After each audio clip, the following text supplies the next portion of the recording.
There's availability. We're going to go straight into questions. If you'd like to ask a question, please use the raise your hand feature located at the bottom of your screen. Your first question will come from Anthony DeComo. Hey, David. Could you just walk us through the Mullins trade, when that got serious for you, and also what he provides for your team, does to your roster here? Yeah, we have been having off and on conversations with Baltimore clearly about a lot of different things over the last couple of weeks. Mullins' name has been part of those discussions throughout. We like the player. We like what he brings on both sides of the ball. The athleticism, we talk a lot about ways that players can impact games that may not always show up in the box score, and we think Cedric has the ability to do a lot of that. We think he's going to fit in very well to how we run the bases, how we want to play defense and center field, and so excited to bring him on the team. Jeff has obviously been playing, the bulk of center field for you, at least against right-handed pitching. Will he slide back now to be more of a second baseman, or how do you view that shaking out? I think we'll work through that. I think Jeff's still going to play, obviously, a lot. He's swinging the bat very well. I imagine there will still be some outfield opportunities at times. There's going to be second base opportunities. There's probably going to be some DH at bats there at times. So I think, with our left-handed hitters, there's going to be ample opportunity for all of them. And it's just finding where the piece is going to fit on each day in the lineup. Thank you. We'll go to Mike Puma next. Hey, David, what did the starting pitching market look like, and did you come close to swinging a deal there? Yeah, I think, as we saw, there were some starting pitchers that were ultimately traded. Probably not every starting pitcher that was rumored to be traded or was available was ultimately moved. And so we were engaged, as I've said throughout.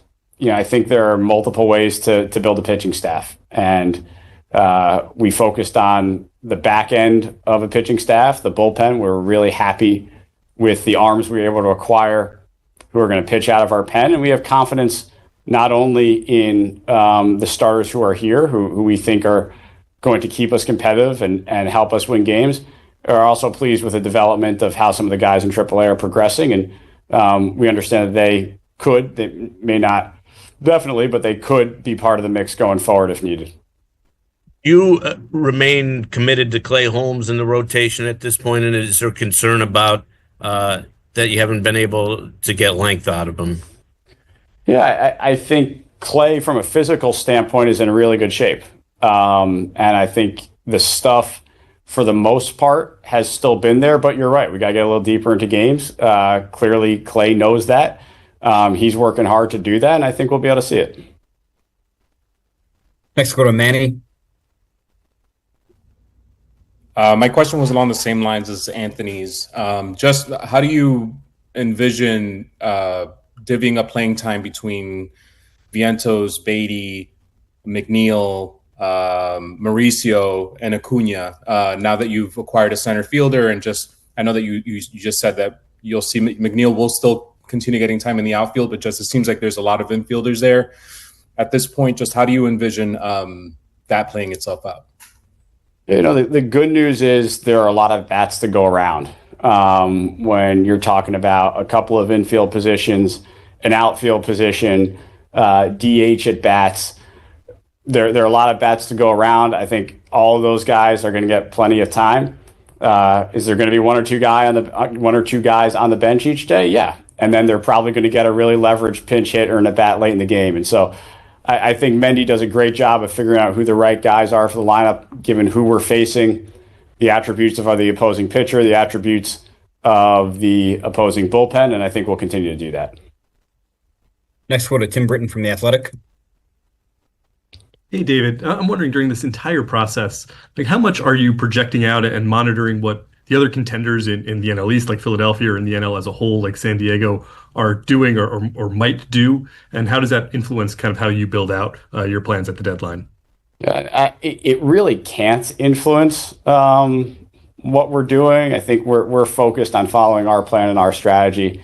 If we get too influenced one way or the other about what one of our competitors is doing or not doing, I don't think that's going to lead to the most productive behavior on our end. So we focus on ourselves, executing our strategy, ensuring we're making every decision with the best information possible in the best manner possible. And if we do that, we'll probably end up in a good spot.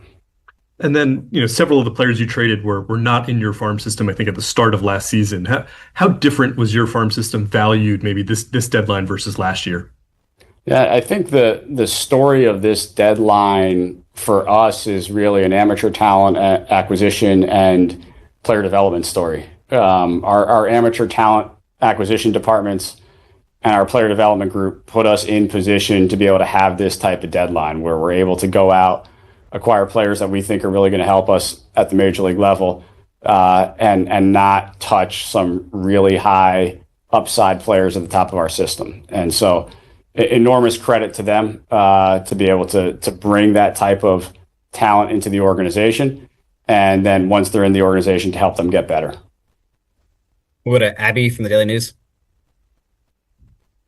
Hey, David, just with the way the starting pitching market was and with Paul Blackburn coming back, just how do you envision his role in using him, especially now that you've made a few other bullpen additions?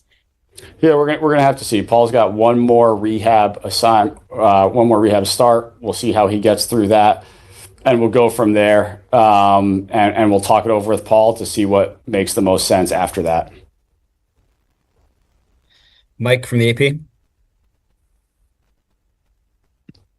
Hey, David. So you guys acquired essentially all players who can become free agents in the off season. Past trade deadlines, teams have often seemed hesitant to do that, to give up minor league prospects for players they don't control beyond the next couple of months. Several of your top competitors here in the National League playoff race moved to get guys who they control for multiple years. Was that something you guys did intentionally? Did you feel like there was an inefficiency there in the trade deadline market, guys, who are not under control beyond this year? And how come that was your approach? As we evaluated the market, the players available, and what teams were looking for in return for those players, these were the deals that we thought made the most sense for us. We were certainly open and engaged on players who provided multiple years of control. But at the end of the day, these were the ones that we thought made the most sense for our team, for our organization, and really happy with the players we were able to bring in. Go to Laura from Newsday.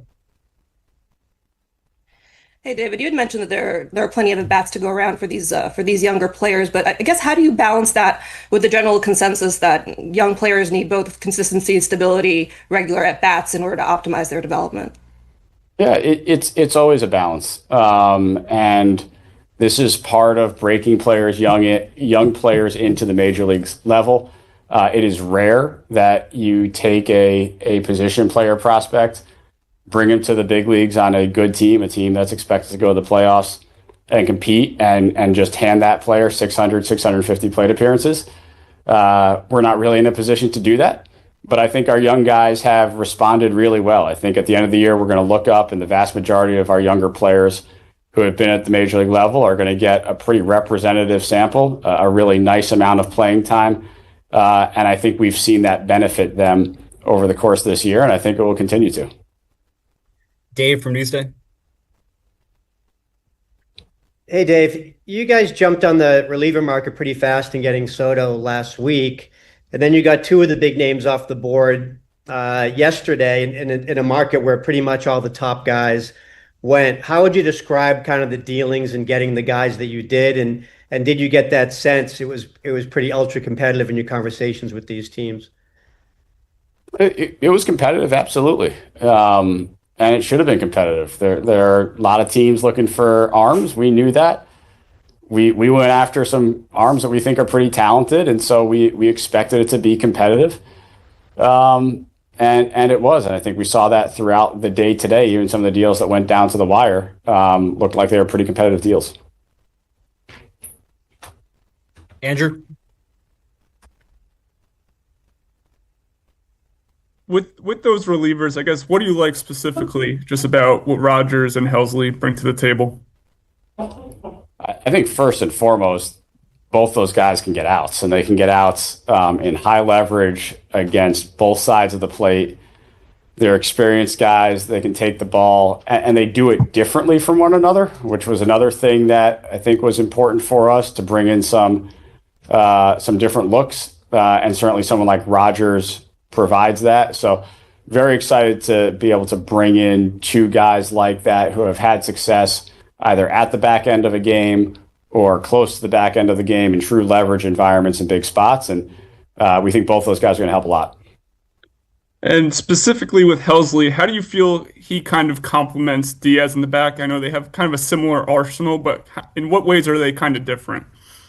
Yeah, look, they're two very good, experienced closers, and to have two guys like that who are comfortable in the back end of games, it just makes us better. And it gives Mendy a few more options as he's trying to figure out how to get from the mid innings to the 27th out. The more guys you can have back there that you have confidence in, I think the better. And hopefully now we've got quite a few that can get big outs for us in big spots. Mark? Hey, David, thanks for doing this. You mentioned being happy with the progression of some of your guys in TripleA. I realize we've asked you a lot about Sproat and McLean, but just how close do you see those guys as being able to help?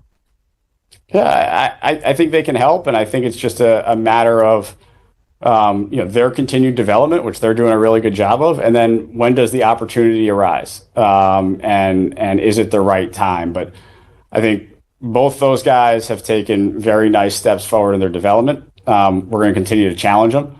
We're going to continue to ask them to get better and work on things, but they're doing a good job. And if we need, if we need someone from TripleA, I think we've got people down there, and they're certainly among them who can help us. Back to Tony. Hey, David, two more from me. Just in giving up specifically Gilbert and Tidwell in the Rogers deal, just how difficult is it to kind of, weigh the risk reward there of giving up two players who are obviously both good prospects, but very close to the big leagues?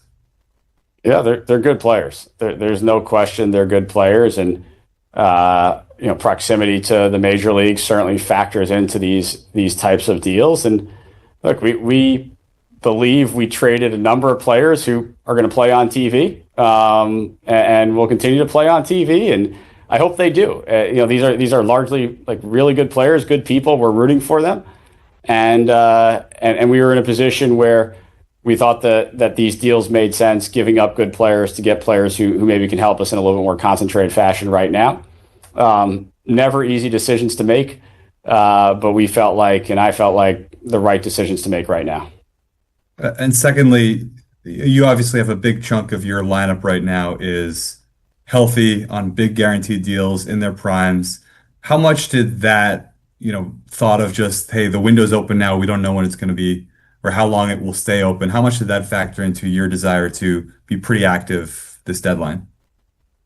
Okay, I don't view this as windows. Like our responsibility here is to give ourselves a chance to make the playoffs and ultimately win a World Series every single year. That's what this should be. That's what we're aiming to make it.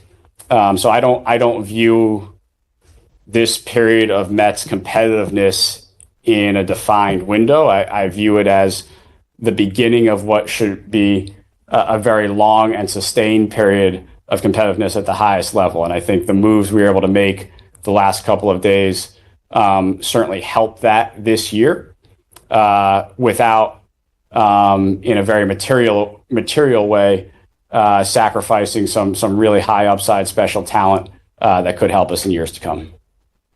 Tim? You all put Jesse Winker on the 60-day IL, and you've mentioned kind of the opportunities at DH for some of your younger hitters. What is the prognosis for Winker, and do you expect him back at any point this season? We still have some hope that he's going to be back at some point this season, but clearly this has taken a little bit longer than we had originally anticipated. Wink got an epidural. I think we've seen some progress since then, but frankly not at the pace that I think he or we were hoping. And so the 60-day IL timeframe lined up. Certainly not closing the door on this season, but it's not going to be August. And how much did that play into the decision to hold all your young infielders and to add Mullins in center, specifically a left-handed bat in center that Mullins brings? Yeah, I think it played into it. What was a part of it. We were, looking at this segment of the market even before this direction for Wink became clear, but certainly as it became evident that Wink's absence was going to be a little bit longer, made us look even harder at this segment, especially left-handed bats. Laura? By that same tack, do you expect to see Jose Siri back this season? I think with Jose, again, still positive, still possible. Wouldn't write it off, but we need a little bit more news and a little bit more of an update for him, which we should get in the next week to 10 days to see what the timeline is for him to progress. Mark? Hey, David, thanks for doing this. I'm glad you finally get a chance to exhale. Just a couple of questions. Taking a look, reflecting back, the fact that you were able to add these 4 players and really only give up one guy off your major league roster and really protected a lot of your assets, how good do you feel about that? I think it comes back to the work that our amateur talent acquisition group and our player development staff has done over the last couple of years to be able to put us in a position like this. And so from that respect, it's rewarding that those groups have done such a good job. Very appreciative of that. And I'm happy that we were able to turn some of that good work into immediate major league impact. Howard?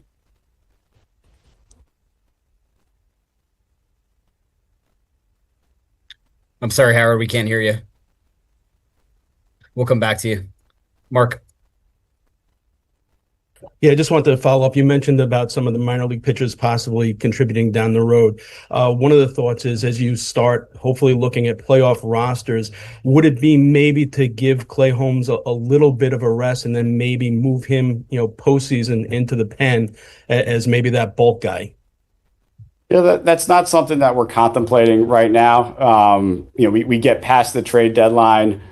Let's see how our roster plays. Let's see how things come together. And then as we get into August a little bit, we can really plot with a little bit more certainty maybe what September looks like when you've got the extra roster spot.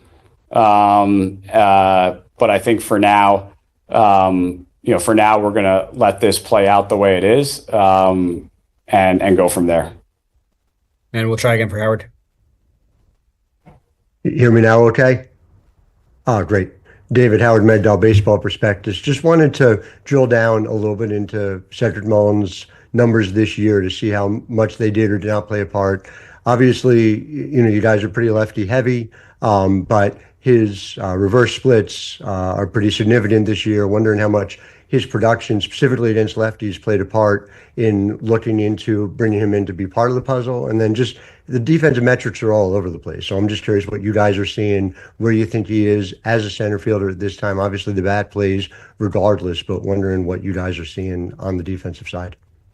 Yeah, we like the quality of center field. He's played especially over the last, let's say, 8 weeks, recovered from a little bit of a hamstring tweak. And since that point, we think he's played a really quality center field. From the platoon stuff, it's always tough to read too much into small sample reverse platoons. With that said, we noticed it. I think there have been some very real approach changes versus left this year for him. And so, that's great to see. And if he can continue that, I'm certain he's going to find his way into the lineup at times versus lefties. And I give him credit for working on that clearly and changing his approach to allow him to have some success. All right, David, thank you very much for your time, and we'll see everybody at the ballpark tomorrow. Thank you.